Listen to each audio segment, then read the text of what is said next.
허준을 보면서 중간중간 실제 허준의 삶은 어땠는지 짚어가면서 한번 비교하면서 설명을 좀 해볼까 합니다.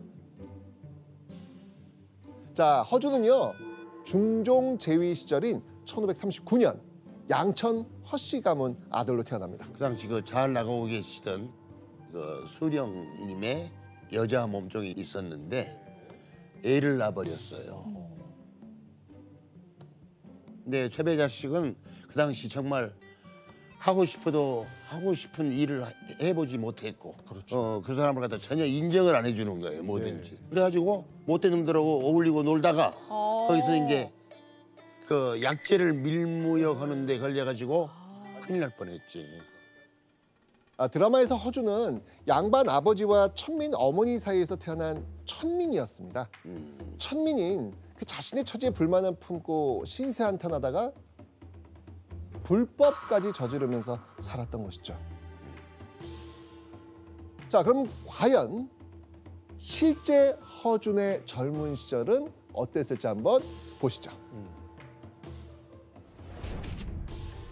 천성이 총민하고 어려서부터 공부하기를 좋아하여 유학과 역사학을 두루 꿰뚫었다. 역사학까지? 지금 이 내용을 보시니까 실제 허준의 어린 시절 어땠던 것 같아요? 그냥 공부 열심히 하는 학생. 공부 잘하는. 그죠? 네. 실제 허준은 어머니가 첩인 건 사실이에요. 온 사실이에요. 근데 드라마와 좀 다르게 허준은 집에서 공부를 좋아해도 되고 책을 마음껏 읽을 수 있었던 겁니다. 한마디로 서자라서 구박받거나 내쳐지지 않았다. 잠깐 그러면 그 한약재 밀무역 이건요. 이것도 다 예, 전부 다 극적인 요소를 가미한 허구이죠. 실제 많은 기록은 남아 있지 않지만은 허준의 어머니는 천한 종이 아니었고 아주 쟁쟁한 양반 가문의 서녀였습니다. 그 천민으로서 이렇게 했다라는 것은 드라마적인 요소일 뿐이지 실제 역사 사실하고는 거리가 상당히 있다고 봅니다. 와, 일단 시작부터가 다른데요? 왜냐면은 갑출하고 밀무역 하던 사람이 어떻게 갑자기 저도 한의사가 되었나 공부를 하나도 안 했는데 이 생각을 했거든요. 약간 눈물 슬프다고 하셨는데. 연기하신 거네요? 네, 집안이 괜찮은 집안이에요. 괜찮은 집안이었다고 하는데. 이모근 씨는 지금 드라마에서 왔습니다. 알겠습니다. 두 가지 역사를 지금 저희가 왔다 갔다 하다 보니까 알겠습니다. 이해합니다. 조선시대는요, 첩의 자식이라도 신분 차이가 있었습니다. 서얼 들어보셨죠? 서얼. 맞아요. 그렇다면 서자와 얼자를 나누는 기준이 뭐죠? 어머니 집안. 맞습니다. 바로 어머니가 천민일 경우 자식은 얼자. 어머니가 양인일 경우는 서자가 되는 거예요. 드라마 속에서 허준의 신분은 뭘까요? 그러니까 얼자죠. 그리고 실제 허준은 양반집 서자이자 중인 신분이 되는 겁니다. 자, 그런데요, 집안에선 잘 지냈다고 해도 조선 사회에서 서자로 사는 거 어땠을까요? 어렵죠. 쉽지 않아요. 집안에서만 딱 괜찮은데 나가면은 쉽지 않았을 거 아니에요. 네, 허준 자신이 서자인 걸 땅을 치면서 안타까워할 수밖에 없었던 순간이 있었습니다. 조선이라는 신분 사회에서 출세를 한다라는 것은 문관으로 나가가지고서 정계에 입문해서 지도자가 되는 건데 경국대전에 보면은 서울 출신은 문과에 응할 수가 없어서 심지어는 초시인 생원 진사도 될 수 없었죠. 대신 문이 열려 있었던 것은 의관이나 이런 것처럼 전문직 잡직이라고 부르는 데는 관직으로 나갈 수가 있었던 거죠. 그러니까 자기가 관심이 높았던 의학의 길로 나가는 것을 선택했던 거죠. 그래서 의관을 택한 거구나. 그렇게 시간이 하염없이 흐르고 이 변변한 관직도 못 가진 채 허준은 30살을 맞이합니다. 와, 30살. 그러니까요. 그런 허준에게 어느 날 어두운 터널의 한 줄기 빛과 같은 존재가 나타납니다. 드라마 속 허준을 제자로 받아준 인물 유이태입니다. 그 마지막에 유서 쓰고 유서를 남기신 분이시죠. 본인의 몸을 내어준 스승님. 맞습니다. 드라마에선 변변한 직업도 없던 허준이 명의 유이태를 만나서 의학에 입문하는 걸로 드라마에선 그려집니다. 여기서 이제 허드렛 일이라도 하고 이제 살겠다 이거지. 선생님도 의술을 배우려고 들어가신 거예요? 나도 이제 그런 속셈은 있었는데 나는 저렇게 허준처럼 멋지게 눈에 띄지는 못했지. 그냥 우물쭈물하고 있다가 청소나 하고 기껏 한다는 게 이제 줄을 이렇게 쭉 환자들이 줄 서 있으면은 그냥 어디가 아파서 어디가 어떻게 해서 뭐 어떻게 하고 이제 그런 거 하는 병부잡이였어요. 이제 그 병부에다 그걸 갖다 이제 기록해서 이 사람은 이렇게 아프다고 합니다. 뭐 어쩌고 뭐 이제 그런 거 얘기하고 뭐 이제 그런 거죠. 허준에게 참된 의사의 길을 가르쳐 주었던 스승 유이태. 그런데 이런 유이태에게 비밀이 하나 있다는 거 아시나요? 유이태는 허준보다도 100년 훨씬 지나서 태어난 인물입니다. 에? 아니 말도 안 되는데. 허준의 숙종 때의 실존 인물인데 네. 야사에 따르면 유이태가 허준의 스승으로 나옵니다. 그러니까 드라마 소설 작가께서 네. 그 야사를 갖다가 기본으로 해갖고서 허준의 스승으로 유이태를. 예? 아니 그러면 사실은 그 유이태 그분은 그 동의보감 허준 선생님이 쓴 동의보감을 보신 분 아니에요? 그렇죠. 그렇게 돼야 될 한참 정상이죠. 손자의 손자분. 100년이니까. 그러니까 한자 차이 나는 사람인데. 그렇죠. 사실 유이태의 존재도 허준이 당대 의원의 제자가 되는 것도 모두 드라마적 상상이 돋보이는 장면이었던 겁니다. 아 그래요? 상상이에요, 상상. 그럼 이거 네. 몸 내어주는 것도 상상이겠네요? 당연하죠. 드라마 속이 아닌 실제 청년 허준 30쯤 뭘 하고 있었을까? 선조가 제위하고 다스리던 1568년 무렵 30살의 허준은요 관직도 없었고요 앞날에 대한 고민은 하늘을 찌르고 있었습니다. 답답하고 좌절했던 허준은요 살아갈 길을 찾기 위해서 누군가를 찾아가긴 합니다. 누구요? 이 인물이었습니다. 유희춘. 자, 이 유희춘은요 선조가 즉위하기 전 왕자 시절 선조를 가르쳤던 스승이에요. 스승. 허준이 찾아갈 무렵 유희춘은요 왕 경연에 참석하는 정사품, 홍문관, 은교란 관직에 있었는데요. 허준은요 이런 유희춘하고 가까워지기 위해 당시엔 엄청나게 비쌌던 책을요 이렇게 선물로 주면서 가까워지려고 한 거예요. 선생님, 허준이 이렇게 책을 주면서까지 유희춘과 좀 친해지려고 한 이유가 있을까요? 예. 허준이 처음 유희춘을 만나러 갈 때 아주 비싼 책을 갖다가 들고 가는데 그걸 통해 가셔서 나도 이만큼 독서 능력과 학식을 갖추고 있다는 걸 유희춘한테 보임과 동시에 고위 관리는 신원 보증을 해줄 수가 있어요.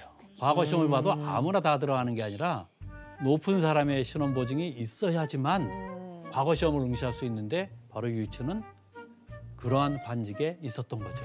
그걸 노린 거네요. 그렇죠. 허준은 꼭 문과가 아니라도 관직을 얻기 위해 과거를 보려고 했던 겁니다.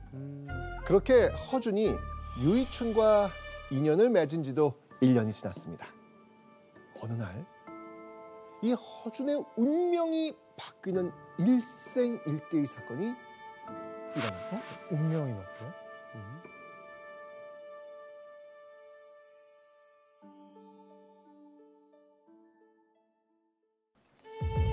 우와!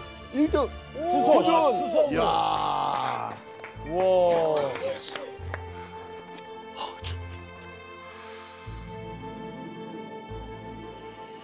아, 무슨 일이 있었습니까 지금? 과거 붙은 거죠. 드디어 드디어. 맞습니다. 이 허준이 전격 내의원에 입성을 한 겁니다. 선생님은요? 선생님은요? 선생님은 나도 어떻게 따라 들어가. 허준은 절치부심 끝에 잡과에 붙으면서 꿈을 이루게 됩니다. 내의원. 갖은 노력 끝에 내의원 의관이 되고야만 허준을 보면서 이 정말 벅차오르는 그 뿌듯함을 느낀 분들 많이 계셨죠. 드라마를 보면 과거에 합격해서 내의원이 된 허준은 종구품 말단 관직부터 내의원 생활을 시작하게 됩니다. 그리고 실제 허준도요 31살 되던 1569년 내의원 의관이 됩니다. 그런데 허준의 내의원 입성 방법 사실 과거가 아니었습니다. 허준은 누군가의 추천으로 내의원에 들어간 겁니다. 이때 허준을 위해 이조 판서인 홍담에게 추천 편지를 보낸 인물 누구겠어요? 유희춘. 유희춘 맞습니다. 바로 유희춘입니다. 근데 교수님, 이 추천만으로 벼슬을 얻는다는 게 가능한 거예요? 당시에 이제 과거를 보지 않아도 관직으로 나아갈 수 있는 길이 마침 있었어요. 이율곡 선생이 천거제를 적극 활용하자고 선조임금한테 건의했고 선조임금이 널리 인재를 청구하라는 그런 조치를 내렸는데 유희춘이 그런 천거제도를 이용해서 선조임금한테 추천을 했고 그런 천거제도는 종부품부터 시작하지 않아도 되는 거죠. 사실 허준이 1년 넘게 집에 드나들어도 이 신중한 성격의 유희춘은요 허준을 덥석 추천하지 못하고 있었던 것 같아요. 그런데 그러던 유희춘이 왜 갑자기 허준을 추천했을까요? 계기가 있습니다. 어느 날 유희춘의 이 얼굴 왼쪽에 종기가 난 거예요. 당시 이 항생제가 없었기 때문에 조선에서 이 종기는요 공포의 병이에요. 맞아. 이게 어디로 튈지 모르는 거거든요.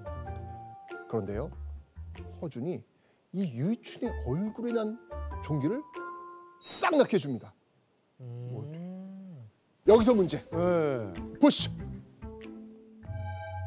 자, 허준은 종기에 어떤 약을 처방했을까요? 토령? 무슨요? 토령? 도령? 토룡? 도룡요? 낚시할 때 그거를 띄어가지고 그래서 하면은 정답! 정답! 정답! 저 생각났어요. 그거요? 낚싯줄에는 지렁이를 끼웁니다. 그래서 그럼 지렁이에서 나온 그 진액으로 그 종기를 치료합니다. 정답! 아유, 맞아요. 그러니까 지렁이 즙을 바르라고 합니다. 그러니까 진액. 사실 어려운 걸 맞췄네. 자, 그럼 왜 지렁이 즙이었을까?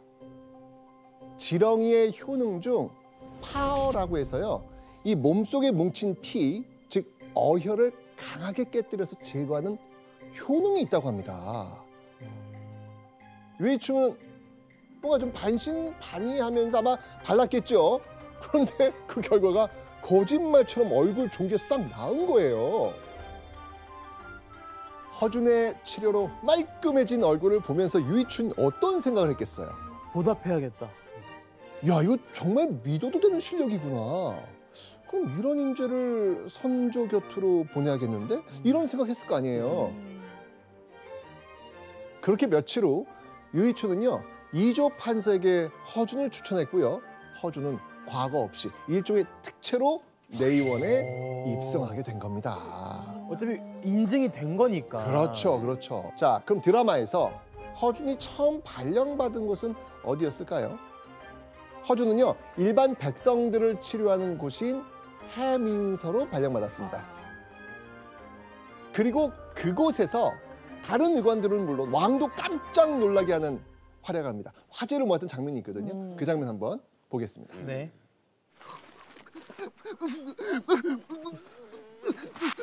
맞아. 아 이거.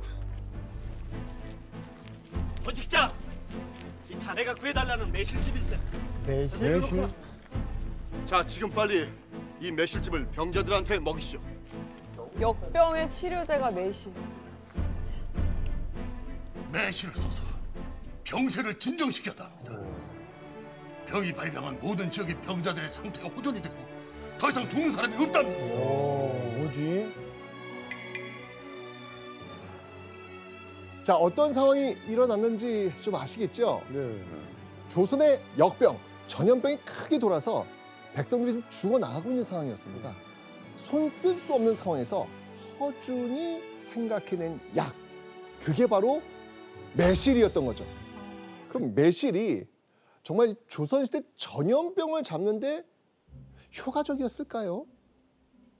실제 허준은 동의보감에 매실의 효능을 어떻게 적고 있는지 한번 확인해 보겠습니다.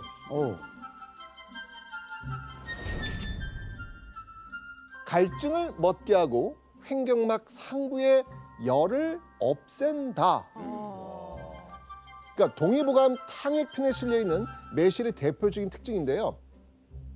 사실 동의보감엔 매실이 역병을 잡는다라는 서술은 어디에도 없습니다. 그거 방금 그 장면도 그 뭐예요 그러면? 드라마입니다. 아니 잠깐 그러게 이게 아무리 드라마라 해도 네. 이 의학적인 거는 진짜일 줄 알았어요 뭔가. 교수님, 이 매실에 대한 그 비하인드 스토리 있지 않습니까?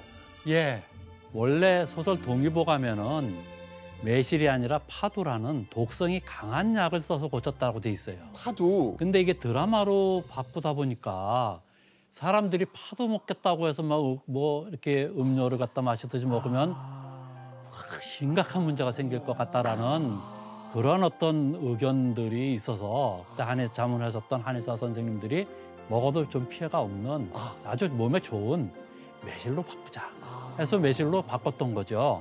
실제 파도 그다음에 매실 전부 다 역병의 치료제는 안 나오는 거죠.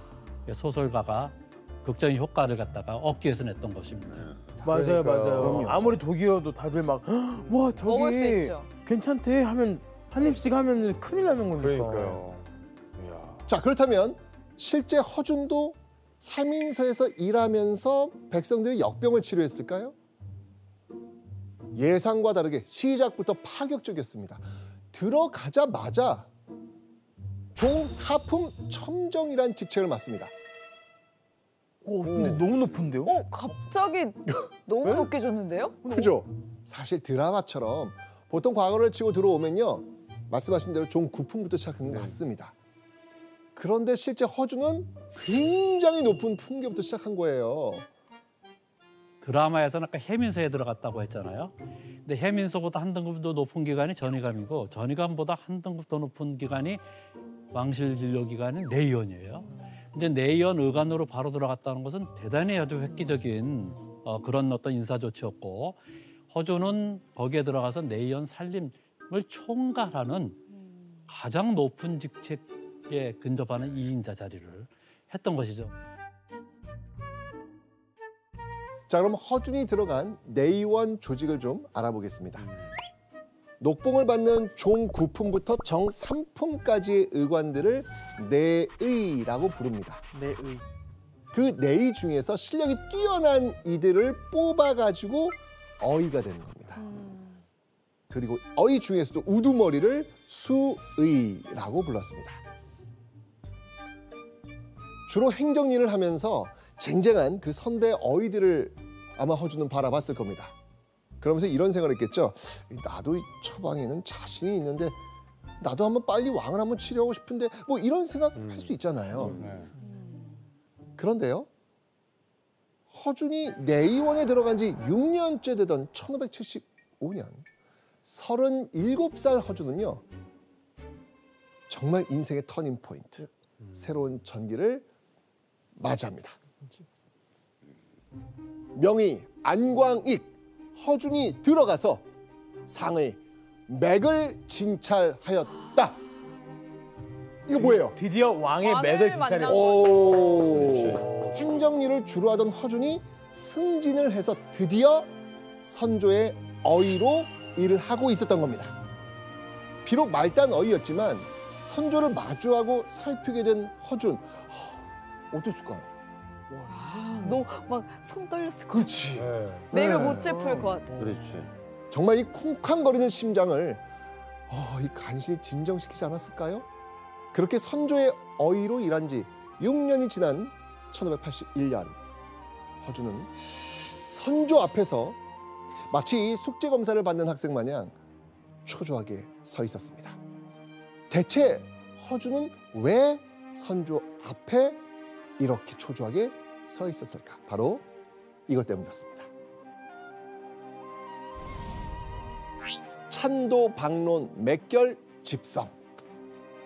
선조가 바로 이 책 천도 방론 맥결 집성을 보고 있었기 때문입니다. 자, 이 책이 뭐냐? 느낌 오세요? 이거 침 아니에요? 아니면 뭐 아니. 누르는 거? 아니 맥이에요. 마사지? 오. 맥의 위치에 따라서 아, 이렇게. 네, 여기 달아요. 맥이. 맞아요. 여러 방식의 진맥법과 오장육부 각종 병세에 따른 그 진맥법 등을 29개 항목으로 나눠 적은 책입니다. 선생님, 근데 허준은 왜 선조 앞에서 약간 숙제 검사 받는 사람처럼 왜 이렇게 초조하게 서 있는 거예요? 그럼? 좋아요. 자, 이 책이 선조가 허준을 따로 불러가지고 맡긴 미션이었습니다. 그러면 프로젝트를 맡긴 건데 그거에 대한 이제 다 완성하고 보고받는 느낌이네. 그렇죠. 초조할 만하네. 또 그렇죠. 왕이니까. 그렇죠. 근데 선생님, 이 선조가 건강에 진짜 관심이 많죠? 그렇죠. 네. 그 내의원에서 일할 때 들었는데 본인이 또 잔병이 많았대요. 그래서 뭐 중국어도 많이 보시고 하여튼 뭐 어찌 하면서 의학 쪽에 관심이 많았다. 자, 6년이 넘게 허준의 능력을 보면서 허준이면 할 수 있다 라고 선조는 믿은 거죠. 자, 과연 선조는 이 책에 만족했을까요? 믿고 맡겼으니까 되게 좋아했을 것 같아요. 너무 좋아했을 것 같아요. 선조는요, 그 책을 아주 만족한 것 같습니다. 왜냐하면 이후에 이 책이요, 의과 과거 시험 진맥학 교재로 채택이 되거든요. 내의원 의관이 되려면 꼭 봐야 하는 필수 교과서가 된 겁니다. 그럼 약간 왕의 마음속에서도 허준의 그런 위치가 좀 올라갔을 것 같아요. 그럼요, 당연하죠. 그렇게 어의로서뿐만 아니고요, 의학자로서도 허준은 인정을 받은 겁니다. 자, 그런데요, 이 허준이 의술로 선조를 놀라게 하는 일이 벌어집니다.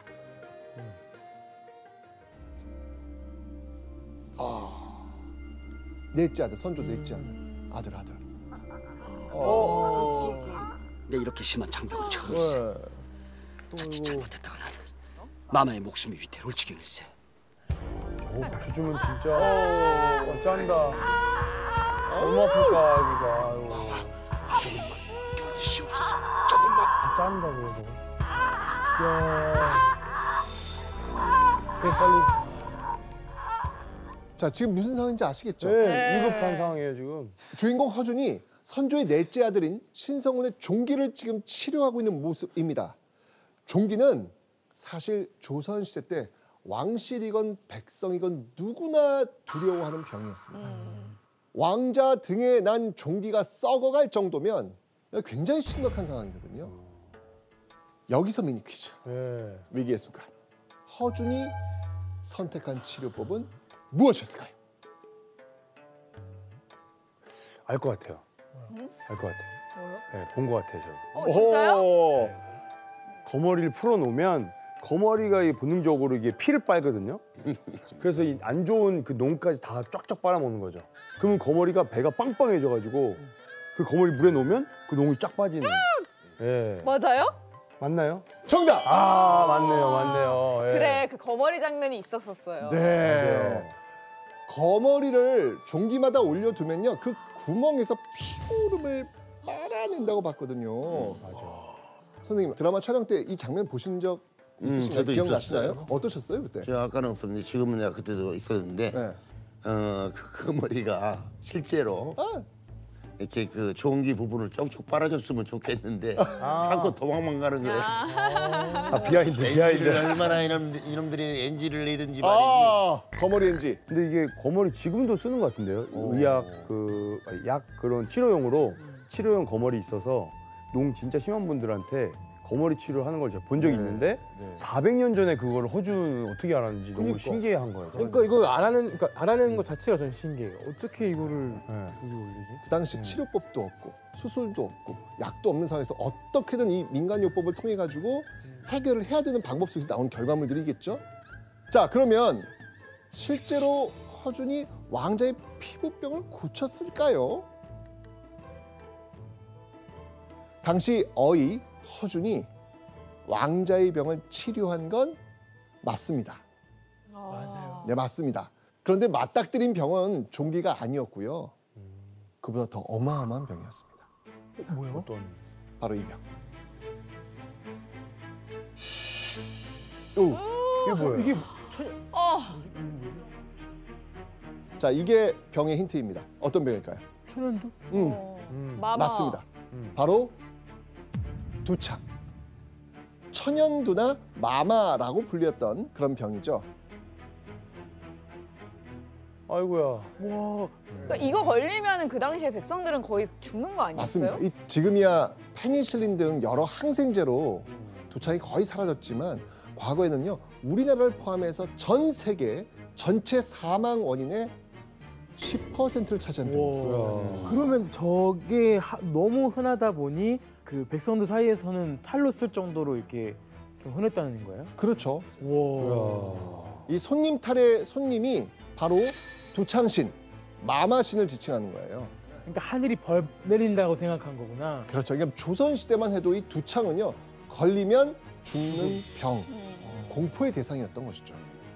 그런 상황에서 이번엔 왕자가 걸렸다?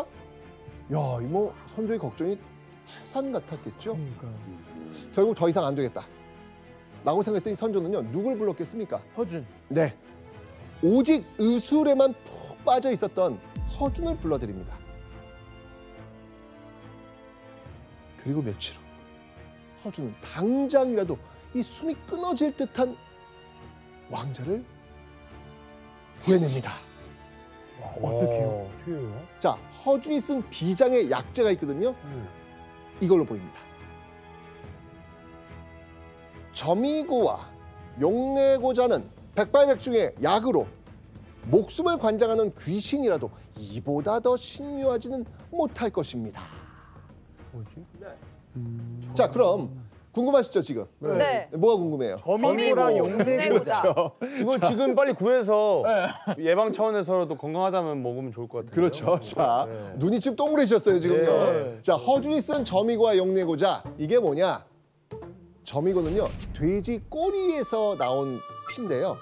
이 도끼가 몸속으로 들어간 걸 치료한다고 합니다. 용내고자는요, 돼지 심장에 담긴 피인데요. 두창이 극심할 때 그 얼굴이 까맣게 타들어가는 증상을 치료한다고 합니다. 치료법이 전무하던 시절에 허준은 집념으로 온갖 옛 의학 서적을 뒤져서 이 치료법을 찾아냈던 겁니다. 그리고 대담하게 왕자의 병에 적용시켜서 살려냈던 거였죠. 자, 그렇게 왕자를 살린 허준. 그런 허준을 보는 선조의 심정. 아들 살렸어요, 지금? 이야. 어땠을까요? 이거는 정사품에서 올라가야죠. 이거는 나라를 살린 거예요, 나라를. 그렇죠. 예. 자식을 저승길에서 데려온 허준인데 이건 뭘 줘도 아깝지 않습니다. 네. 다 해줘야죠. 네. 원하는 거 해줘야죠. 그래서 선조가 허준에게 엄청난 상을 내립니다. 정삼품! 당상관 통정대부로 올리라고 한 겁니다. 자, 그렇게 허준은요, 의술 하나만으로 올라갈 수 없다고 여겼던 당상관에 드디어 오릅니다. 자, 허준의 오른팔, 우리 이모건 선생님. 이때 허준 참 자랑스러우셨겠습니다. 그렇죠. 저도 이제 그 바람에 관복이 달라지고 또 홍춘이한테 사랑도 받을 수 있는 가치가 있는 인간으로 점점 돼갔죠. 기승전 홍춘입니다. 네. 자, 그렇게 선조의 높은 신임 아래 의관으로 승승장구하던 허준. 그런데 어느 날 이 내의원에 있던 허준이 다급하게 짐을 쌉니다. 무슨 일이었을까요? 의주에 이르기까지 문관, 무관이 겨우 17인이었으며 어이 허준 처음부터 끝까지 곁을 떠나지 않았다. 자, 여러분 이게 무슨 일이 벌어진 거예요? 의주? 그러니까 의주면 이거 임진왜란 관련된 거 아니에요? 그렇죠. 바로 1592년 임진왜란. 임진왜란이 터진 거죠. 아 맞아요. 떠났잖아요. 그렇죠. 선조가 저기 버리고 갔잖아요. 그렇죠. 너무 잘하십니다. 근데 여러분들 선조의 피란길 행렬 어떻습니까 지금? 초라해요. 초라하죠. 네. 그러니까 문관 무관이 겨우 17명만 따라갔다고 합니다. 왜 이렇게 적었을까요? 선조에 대한 믿음이 없었기 때문 아닐까요? 나라를 버리고 가는 사람을 따라간다는 거에 대한 미안함? 왕을 따라가면 왜군의 표적이 되잖아요. 아, 그냥 나 안 간다고 해버리는 내 거예요? 목숨 지키려고 다 뿔뿔이 피난 간 거예요 지금요. 상황이 완전히 진짜? 그냥 망했네요 다 거의. 그런 거죠 지금. 와. 그런 거죠 지금. 위험을 잃었네요. 그러니까 그런 와중에 허준은요 모든 걸 제쳐두고요 한양에서 의주로 가는 피란길에 동행합니다. 허준은 그곳에서도 내내 이 선조의 건강을 보살피며 돌보죠. 자, 그렇게 임진왜란이 터지고 4년이라는 시간이 흘렀습니다. 어느 날 선조가 허준을 부릅니다. 그리고 이런 말을 하죠. 근래에 중국의 의서를 보니 모두 조잡한 것을 초록하고 모은 것이어서 별로 볼만한 것이 없으니 여러 의서들을 모아 책을 편찬해야겠다. 근래 선조가 중국 의학서적을 살펴보니까 여러 이론이 난무하고 무수한 처방이 옳고 그름이 구별되지 않은 채 마구 섞여 있었던 것이죠. 그걸 필요한 것만 추리고 교정해서 하나의 의서로 정리하라는 거였습니다. 이게 바로 동의보감의 시작이었던 겁니다. 아, 동의보감이 왕이 명해서 만들어지게 된 거구나. 그렇죠. 선조는요 허준을 필두로 해서 다른 어이들의 경험과 식견에 따라서 의서 속 의학 이론과 처방을 제대로 정리하라고 명합니다. 대규모 국가 프로젝트의 팀장을 허준에게 맡긴 거죠.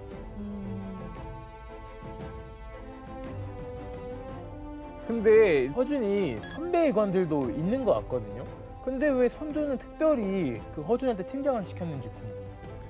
이런 뭐 나중에 혼란스러운 상태에서 의사 편찬을 하면 굉장히 정확하고 또 인간적인 관계에서나 학문적으로나 믿을 만한 사람이 또는 의학 경력이라든지 이런 부분을 다 고려했을 때에 허준이 최적임자였던 것이죠.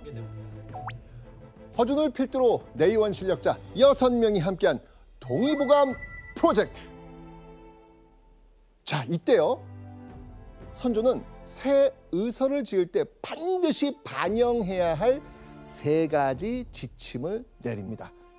자, 한번 보시죠.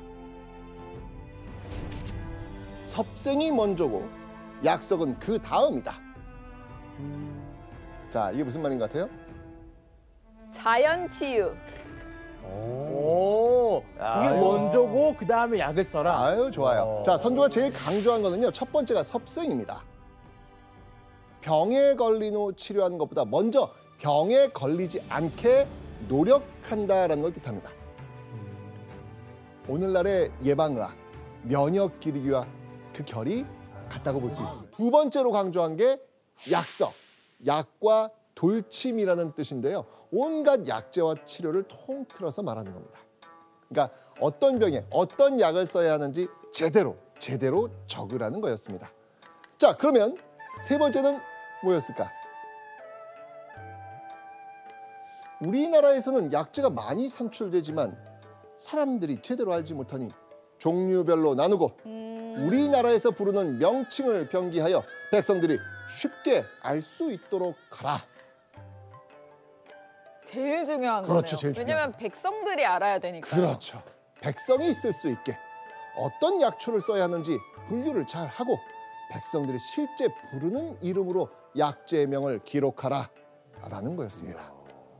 자, 여기 보면요. 복숭아 씨. 죽순도 보이고요. 그다음에 보리쌀도 보이고요. 그리고 도란. 이건 이제 도라지예요. 도라지 보이고. 선조의 지침대로 중국식으로 한자 명칭을 쓰고 그 아래에 조선에서 부르던 명칭을 훈민정음으로 함께 적어둔 거예요. 교수님, 그럼 동의보감 이전에는 한글로 쓰인 적이 없었나요? 의서 가운데 그 간단한 책자들, 가령 전염병에 관한 벽원방이라든지 그다음에 임신과 출산에 대한 태산방 이런 데에서는 한글로 훈민정음 원문으로 쓰기도 했지만 약재 전체를 국산 약재 전체를 대상으로 해서 훈민정음 이름을 단 것은 동의보감이 최초입니다. 진짜.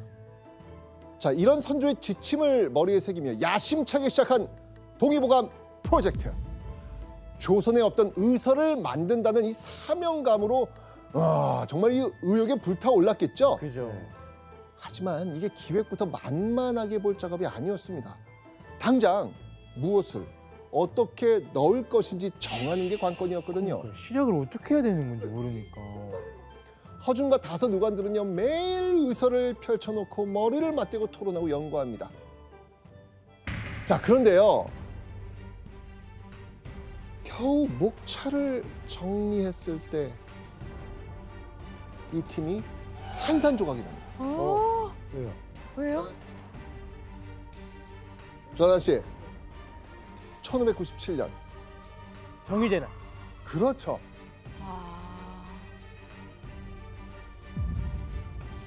잠잠해지던 전쟁이 또다시 불이 붙기 시작한 거죠. 왜군의 공세에 조선이 또다시 아비의 교환이 되고 만 겁니다. 그리고 3년이 흘러 전쟁은 끝났지만 의서 편찬 재개는 쉽지 않았습니다. 그 사이 허준의 신변엔 변화가 있었습니다. 내의원의 수장이자 최고참 어인 양해수가 사망한 후 허준이 그 뒤를 이어 최고참 어인 수의가 된 거예요.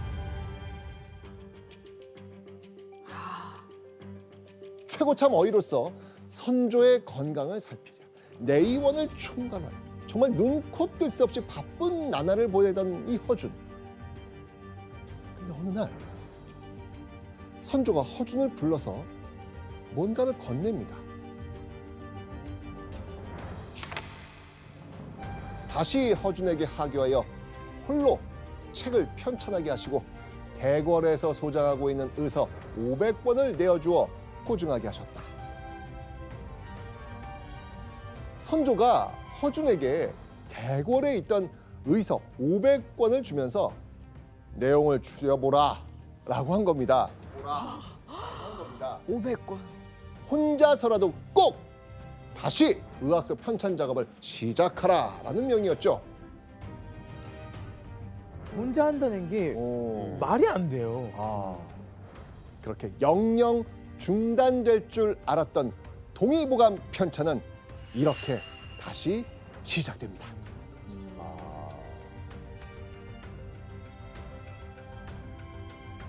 그렇게 불철주야 일하며 한 해 두 해 무려 7년이 흐릅니다.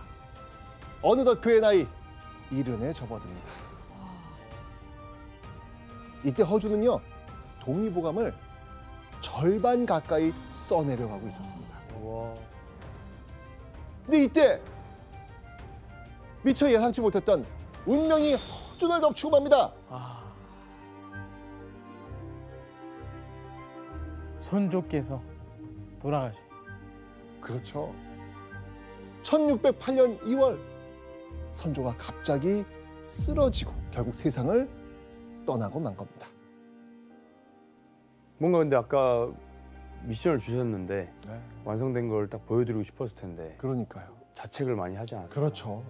근데 오히려 떠나셨으니까 남아있는 내가 더 이걸 잘 완성해 내야겠다라고 다짐하는 시간이 됐을 것 같아요. 그러니까요. 그렇게 다음 날이 됩니다.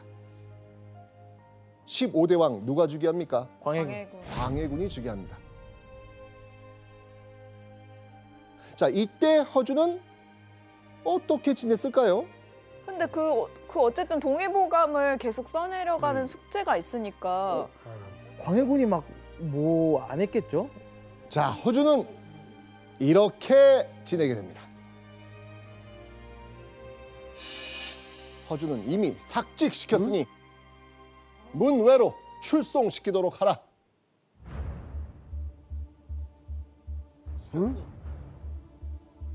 이유는 뭐예요? 이유는? 이게 사실 허준을 오랫동안 탐탁지 않게 본 그 양반 대신들의 입김이 크게 작용한 거예요. 어이가 왕을 못 살렸습니다. 이것은 바로 직무유기입니다. 벌하셔야 됩니다. 라고 청한 거예요. 아, 그 천주가 죽은 이유를 지금 허준으로 보고 있는 거예요? 이거 책임지라는 거죠.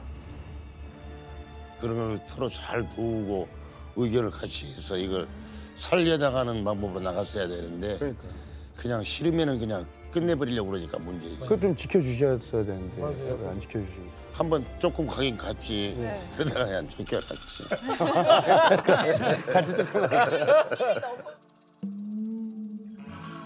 사실 광해군은요 허준을 유배 보낼 마음이 없었어요. 하지만 대신들은 끈질겼고요. 결국 허준이 유배를 가고 만 겁니다. 최고참 어이로서 선조의 죽음에 책임을 지고 유배를 간 허준. 유배 생활 1년이 지난 1609년 11월 허준이 한양에 나타납니다.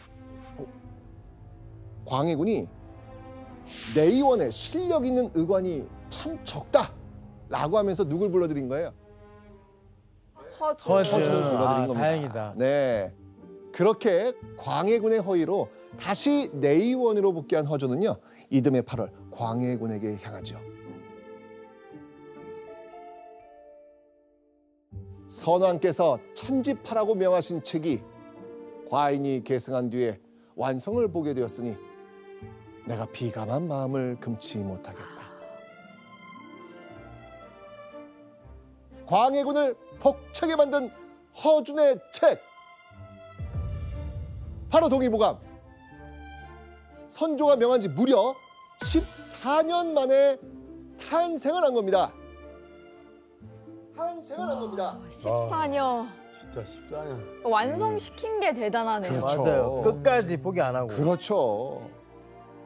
허준이 유배를 간 건 고통이긴 했겠지만 유배지에서 온전히 동의보감 집필에만 전념할 수 있었거든요.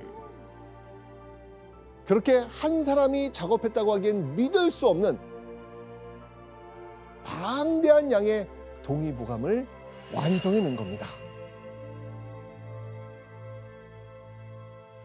자, 이 동의보감을 완성한 허준의 마음은 그때 어땠을까요? 벅차죠. 그동안의 뭐 여정 같은 것도 생각나고 그리고 이 책으로 앞으로 어떤 효과들이 있을까에 대해서 뭐 상상하면 계속 기대되고 막 했을 것 같아요. 그렇죠. 네. 자, 그렇게 세상에 나오게 된 동의보감. 과연 허준은 그 속에 어떤 내용을 담았을까요? 동의보감에 적힌 건강관리의 기본을 한번 보여드리겠습니다.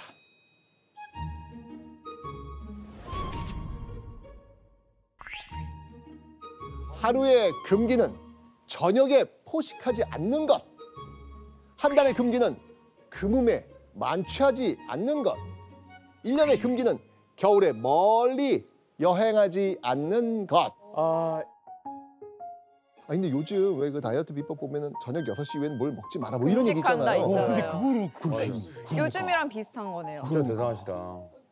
자, 어떻습니까? 허준이 제안한 건강 비법 어렵습니까? 정말 쉽습니다. 지킬만한 내용들인 것 같아요. 네. 지켜야 되는 내용인 것 같아요. 마침 여름에 접어들고 이제 곧 무더위가 찾아올 때입니다. 동의보감에서는요, 사계절 중 여름을 잘 나는 게 건강에 굉장히 중요하다고 이야기합니다. 이건 중요하죠. 그래서 우리 여름에 꼭 보양식 챙겨 먹잖아요. 그렇죠. 그래서 조선시대 왕실에서 즐겨 먹던 동의보감표 음료가 있습니다.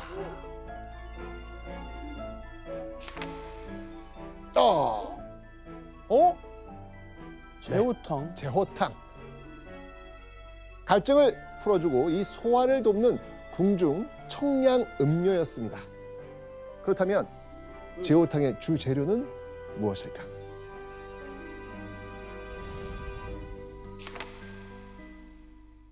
백단향과 초과, 사인, 오메요 요걸 말려가지고 가루로 만들고 꿀에 버무려 놓았다가 끓는 물에 타서 식힌 후에 마시는 겁니다.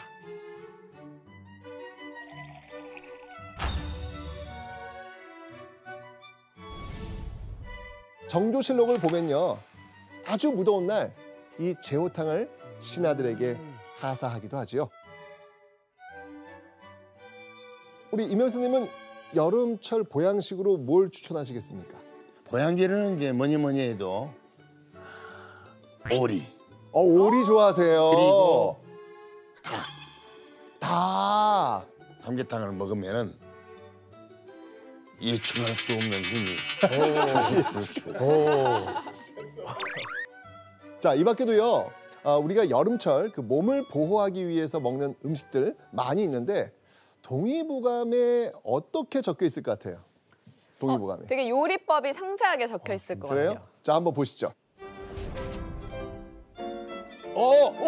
제가 장어했잖아요. 이야, 대박. 방금 얘기한 거 아니에요? 네, 맞아요. 국 삶아가지고. 맞아요.